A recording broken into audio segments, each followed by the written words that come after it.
નમસ્કાર મિત્રો, ફરી એકવાર આપણી યુટ્યુબ ચેનલ પર નવા વિડીયો સાથે આપનું હાર્દિક સ્વાગત કરું છું। જો તમે આ ચેનલ પર નવા હો તો આપણી ચેનલને સબસ્ક્રાઈબ કરી લેજો, જેથી આપને સરકારી તેમજ પ્રાઇવેટ ભરતી વિવિધ યોજનાને લગતી અવનવી અપડેટ્સ મળતી રહે। અને જો તમે અમારા વોટ્સઅપ ગ્રુપમાં જોડાયા ના હો તો તેની લિંક નીચે ડિસ્ક્રિપ્શન બોક્સમાં આપેલી છે, ત્યાંથી તમે જોડાઈ શકો છો, જેમાં આપને વિડીયોને લગતી ડેઇલી પીડીએફ તેમજ અન્ય ભરતી વિશેની તમામ માહિતી મળી રહેશે। નમસ્કાર મિત્રો, તો વાત કરશું પોસ્ટ વિભાગમાં આવેલી સ્ટાફ કાર ડ્રાઈવર માટેની કાયમી ભરતી માટેની જાહેરાત વિશે। તમે જોઈ શકો છો ગુજરાતમાં જે ભરતી માટેની જાહેરાત આવેલી છે મિત્રો, વિવિધ સ્ટાફ કાર ડ્રાઈવર માટેની 48 જગ્યા માટેની ભરતી જાહેરાત છે ડાયરેક્ટ રિક્રુટમેન્ટ બેઝિસ પર। વિડીયોમાં વિગતવાર વાત કરશું મિત્રો શૈક્ષણિક લાયકાત, પગાર ધોરણ, અરજી ફોર્મ કેવી રીતે ભરવું તેમજ ભરતી વિશેના સંપૂર્ણ નિયમો વિશે। તો તમે જોઈ શકો છો મિત્રો, government of India, ministry of communication, department of post India, office of senior manager, mail motor service, Ahmedabad અંતર્ગત તારીખ 15/12/2025 ના રોજ વર્તમાન પત્રમાં મિત્રો જે ભરતી માટેની જાહેરાત આવેલી છે તે 20/12/2025 રોજ સુરત દિવ્ય ભાસ્કર આવૃત્તિમાં આવેલી છે મિત્રો। Applications are invited from the eligible Indian citizens for following selection post in the office of the senior manager, mail motor service, Ahmedabad 38001 on direct recruitment basis in the department of post. તમે જોઈ શકો છો ordinary grade પર staff car driver માટેની 48 જગ્યા છે, જેમાં પગાર ધોરણ લેવલ 2 મુજબ pay matrix 7 pay matrix as 7 central pay commission એટલે કે લેવલ 2 મુજબ બેઝિક અહીંયા પગાર 19,900 રહેશે। તેની સાથે કેન્દ્ર સરકારના નિયમાનુસાર જે ડીએનએસ એલાઉન્સ, એચઆરએ વગેરે મળવાપાત્ર થઈ શકે છે। ટોટલ 48 જગ્યા છે, જેમાં 30 જગ્યા અનરિઝર્વ માટે, ઈડબ્લ્યુએસ માટે 4, એસસી માટે 1, એસટી માટે 2, ઓબીસી માટે 11, ટોટલ 48 જગ્યા છે, જેમાં એક્સ સર્વિસમેન માટે 2 જગ્યા રિઝર્વ રહેશે મિત્રો। તમે જોઈ શકો છો મિત્રો, applications in the prescribed format completed in all respect should reach office of the senior manager, mail motor service, GPO ground compound, Mirzapur, Ahmedabad 38001 on before 19 January 2024 સુધીમાં સ્પીડ પોસ્ટ અથવા તો રજિસ્ટર્ડ પોસ્ટ દ્વારા। વિગતવાર આપણે જે ડિટેલ નોટિફિકેશન છે તેના પરથી માહિતી મેળવીશું મિત્રો। તો તમે જોઈ શકો છો મિત્રો, ઓફિશિયલ જે નોટિફિકેશન છે તે અહીંયા સ્ક્રીન પર તમે જોઈ શકો છો। Notification four the recruitment of staff car driver ordinary grade તમે જોઈ શકો છો 15/12/2025 રોજ જે ડેટ જે જાહેરાત જે ઓફિશિયલ નોટિફિકેશન આવેલું છે મિત્રો। 19,900 બેઝિક પગાર રહેશે મિત્રો। તેની સાથે જે નિયમાનુસાર એલાઉન્સીસ છે તે મળવાપાત્ર થઈ શકે છે।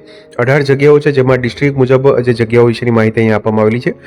તમે જોઈ શકો છો મિત્રો, કુલ 48 જગ્યા છે, જેમાં વિવિધ જિલ્લાઓ માટેની માહિતી મેળવીએ તો ભરૂચ માટે 1 જગ્યા છે, ખેડા માટે 1 જગ્યા, સુરત માટે 3 જગ્યા, આણંદ માટે 1, પંચમહાલ માટે 1 જગ્યા છે મિત્રો, વડોદરા વેસ્ટ માટે 4, વલસાડ માટે 1, રાજકોટ માટે 1, અમરેલી માટે 1, ભાવનગર, ગોંડલ, જામનગર, જુનાગઢ તેમજ કચ્છ, રાજકોટ, સુરેન્દ્રનગર, મહેસાણા, ગાંધીનગર સર્કલ ઓફિસ તેમજ મેલ મોટર સર્વિસ માટે કુલ 22 જગ્યા છે। કુલ મળીને 48 જગ્યા માટેની આ જાહેરાત છે મિત્રો। વયમર્યાદાની વાત કરીએ તો અહીંયા 18 થી 27 વર્ષ સુધીની વયમર્યાદા રહેશે મિત્રો, જેમાં ઓબીસી કેન્ડિડેટ જે છે કેટેગરી માટે 3 વર્ષની ઉપલી વયમર્યાદામાં છૂટછાટ, જ્યારે એસસી એસટી કેટેગરી માટે 5 વર્ષની ઉપલી વયમર્યાદામાં છૂટછાટ રહેશે। જ્યારે ગવર્મેન્ટ સર્વન્ટ હશે જે કેન્દ્ર સરકારમાં, જેને 40 વર્ષ સુધીની અહીંયા વયમર્યાદામાં છૂટછાટ રહેશે। જ્યારે એક્સ સર્વિસમેન માટે up to 3 years after deducting military service render from the actual age. તો તમે જોઈ શકો છો વયમર્યાદા આપેલી છે। પ્રોબેશન પીરિયડની વાત કરીએ તો 2 year અહીંયા પ્રોબેશન પીરિયડ રહેશે। આગળ વાત કરશું શૈક્ષણિક લાયકાત વિશે। તો તમે જોઈ શકો છો મિત્રો, એજ્યુકેશન ક્વોલિફિકેશનની વાત કરીએ તો position of valid driving licence for light and heavy motor vehicles, knowledge of motor mechanism, the candidate should be able to remove minor defect in vehicle, experience of driving light and heavy motor vehicle of at least 3 years, તેમજ ધોરણ 10 pass થયેલા ઉમેદવારો છે તે અહીંયા અરજી કરી શકશે। એટલે મિત્રો 10 પાસ થયેલા હોય તેમજ 3 વર્ષનો અનુભવ ધરાવતા હોય તેમજ light and heavy motor vehicle ચલાવવાનો અનુભવ ધરાવતા હોય તેવા ઉમેદવારો જે ડ્રાઇવિંગ લાયસન્સ ધરાવતા હોય તેવા ઉમેદવારો અહીંયા અરજી કરી શકશે। 3 years service in home guard or civil volunteers desirable qualification રહેશે મિત્રો। પરીક્ષા પદ્ધતિની વાત કરીએ તો તમે જોઈ શકો છો 2 સ્ટેજમાં અહીંયા પરીક્ષા પદ્ધતિ હશે સ્ટાફ કાર ડ્રાઈવર માટે ઓર્ડિનરી ગ્રેડ માટે, જેમાં પહેલા નંબરનું જે સ્ટેજ છે તેમાં theory test for knowledge of general knowledge, simple arithmetic, general intelligence and reasoning, motor mechanism and traffic rules, signals and regulation, જે 80 માર્કનો હશે। જ્યારે સિગ્નલ જે સ્ટેજ 2 છે તેમાં practical test for the motor mechanism and driving માટે 20 માર્ક્સનો હશે।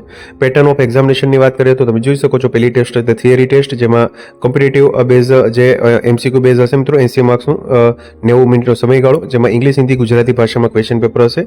ત્યારબાદ તેમાં જે મિનિમમ ક્વોલિફાઇંગ સ્ટાન્ડર્ડની વાત કરીએ તો SC/ST માટે 33%, જ્યારે OBC માટે EWS માટે 37%, અધર કેન્ડિડેટ માટે 40%નું અહીંયા રહેશે મિત્રો. સ્ટેજ 2માં જે પ્રેક્ટિકલ ટેસ્ટ હશે જેમાં કોમ્પિટિટિવ બેઝ પ્રેક્ટિકલ એક્ઝામિનેશન હશે, જેમાં મેક્સિમમ માર્ક્સ 10 માર્ક્સ હશે, 20 મિનિટનો સમયગાળો રહેશે, જેમાં પણ ક્વોલિફાઈંગ સ્ટાન્ડર્ડ રહેશે. સિલેબસ અહીંયા આપેલો છે એક્ઝામિનેશનનો, તમે જોઈ શકો છો. પાર્ટ 1 માટે 80 માર્ક્સનું જે છે, જેમાં જનરલ નોલેજમાં current event, sports, history, geography, Indian economy વગેરે 20 માર્ક્સનું હશે, જેમાં એક ક્વેશ્ચન 1 માર્ક્સનું. પાર્ટ 2માં જનરલ ઇન્ટેલિજન્સ રિઝનિંગ હશે 15 ક્વેશ્ચન. પાર્ટ 3માં સિમ્પલ એરિથમેટિક 15 ક્વેશ્ચન. પાર્ટ 4માં રોડ સાયન્સ, વ્હીકલ મેન્ટેનન્સ વગેરે 30 માર્ક્સનું હશે. સ્ટેજ 2માં જે પ્રેક્ટિકલ હશે મિત્રો, તેમાં identification of defects, carry out minor repairs, changing of wheels, inflation of wheel currently, synchro speed gear, synchro clutch and accelerator વગેરે અહીંયા માહિતી આપેલી છે. ક્રાઇટેરિયા ફોર સિલેક્શન અહીં આપેલું છે. તો candidate qualifying in the stage 1 shall be eligible for appear in the stage 2. Only such candidate who qualify in each stage of the stage 2 shall be considered for preparation of the final merit list. એટલે કે જે stage 2માં જે qualify થશે મિત્રો, તે ઉમેદવારોને final merit list માટે અહીંયા એલિજિબલ ગણવામાં આવશે. The date of venue of test and will be intimated separately through eligible candidates. No intimation will be send to respect candidate who not eligible. આગળ આપણે વાત કરીએ મિત્રો, તો અરજી ફોર્મ છે તે કેવી રીતે મોકલવાનું છે, તેમજ અરજી ફોર્મ કેવી રીતે ભરવું તેના વિશે. તો એપ્લિકેશન ફી પણ અહીંયા 100 રૂપિયાની રહેશે મિત્રો, જે through e payment in the name of e biller, name senior manager MMS Ahmedabad, CPMG Gujarat circle. E biller ID પર તમે ભરી શકશો પોસ્ટ ઓફિસમાં અથવા તો ઇન્ડિયા યુઝિંગ ચલણ 19/1/2026 સુધીમાં. તેમજ જે fee is accepted for all female candidate, તેમજ SC/ST માટે ફીમાંથી મુક્તિ આપવામાં આવેલી છે. પ્રોસીજરની વાત કરીએ તો challan from available with the notification may be download from India post website and fees shall be paid any post office through e payment. એટલે કે પોસ્ટ ઓફિસમાં તમે ફી ભરી શકશો. સ્પીડ પોસ્ટ અને રજિસ્ટર પોસ્ટ દ્વારા અરજી ફોર્મ છે તે મોકલવાનું રહેશે મિત્રો. તમે જોઈ શકો છો અહીંયા એપ્લિકેશન ફોર્મ છે તે પ્રિસ્ક્રાઇબ ફોર્મેટમાં ભરી અને ત્યારબાદ જે application for the recruitment of the post of staff car driver તે કવર ઉપર લખી અને જે અરજી છે મિત્રો, તે senior manager GR grade A mail motor service GPO compound Salapas road Mirzapur Ahmedabad ખાતે સ્પીડ પોસ્ટ અથવા રજિસ્ટર પોસ્ટ દ્વારા 19/1/2026 સુધીમાં અરજી મોકલવાની રહેશે મિત્રો. આગળ આપણે વાત કરીએ તો જે એપ્લિકેશન ફોર્મનું ફોર્મેટ અહીંયા આપવામાં આવેલું છે એનેક્સર 1 મુજબ. તો તમે જોઈ શકો છો અહીંયા જે એપ્લિકેશન ફોર્મ આપેલું છે મિત્રો, ફોટો લગાડવાનો રહેશે, ત્યારબાદ ફૂલ નેમ બ્લોક લેટર્સમાં, ફાધર્સ નેમ, જેન્ડર, કેટેગરી, તેમજ Aadhaar card number, contact number, mobile number, present postal address, permanent address, citizenship, date of birth, ત્યારબાદ details, educational qualification, ex serviceman હોય તો તે, લાઇસન્સનું જે કંઈ બી ધરાવતા હોય, driving licence number, issuing authority, issued on LMV જે light motor vehicle, heavy motor વ્હીકલનું જે કંઈ બી ડિટેલ તમે ધરાવતા હોય તે. ત્યારબાદ particulars of the fee pad, એટલે કે ફી તમે જે પેડ કરશો તેનું નામ, કઈ પોસ્ટ ઓફિસમાં ભરો છો, કેટલી ફી ભરો છો, રિસિપ્ટ નંબર તેમજ ડેટ ઓફ પેમેન્ટ. ત્યારબાદ અહીંયા જે સેલ્ફ અટેસ્ટેડ કરી અને જે ડોક્યુમેન્ટ છે મિત્રો તે મોકલવાના રહેશે. સેલ્ફ અટેસ્ટેડ જે ગવર્મેન્ટ ઓફિસર દ્વારા કરવાનું રહેશે. એટલે કે ખાસ મિત્રો તમે જે કરશો તે સેલ્ફ જે અટેસ્ટેડ છે તે ગવર્મેન્ટ ઓફિસર દ્વારા જે કરવાનું રહેશે. ત્યારબાદ અહીંયા લિસ્ટ આઉટ લખવાનું રહેશે. ત્યારબાદ ડિક્લેરેશન પર અહીંયા તમારું નામ લખી, ડેટ, પ્લેસ અને સિગ્નેચર ઓફ કેન્ડિડેટ.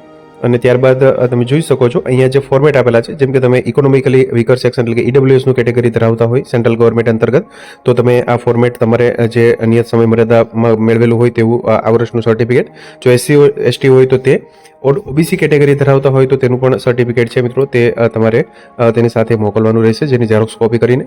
તો સંપૂર્ણ ડોક્યુમેન્ટની કોપી સાથે મિત્રો અરજી ફોર્મ છે તે મોકલવાનું રહેશે. આપણે આગળ વાત કરીએ તે મુજબ એડ્રેસ પર, જેની અંતિમ તારીખ છે 19 જાન્યુઆરી 2026 સુધીમાં રજિસ્ટર પોસ્ટ અથવા સ્પીડ પોસ્ટ દ્વારા અરજી ફોર્મ મોકલવાનું રહેશે મિત્રો. એનેક્સર 1 મુજબ ફોર્મ ભરી અને ત્યારબાદ તેની સાથે ફી અને તે કંઈ ભરી અને સાથે ડોક્યુમેન્ટ સાથે અરજી ફોર્મ મોકલવાનું રહેશે મિત્રો. તો મિત્રો, જો વિડીયો પસંદ આવ્યો હોય તો લાઇક કરજો, તેમજ તમારા મિત્રો સુધી શેર કરજો. વધુમાં ચેનલને સબસ્ક્રાઈબ કરી લેજો, જેથી આપને આવી વિવિધ માહિતી મળતી રહે. મિત્રો, વિડીયો જોવા બદલ આપનો ખૂબ ખૂબ આભાર. મળીએ એક નવા વિડીયો સાથે. ત્યાં સુધી જય હિન્દ, ભારત માતા કી જય.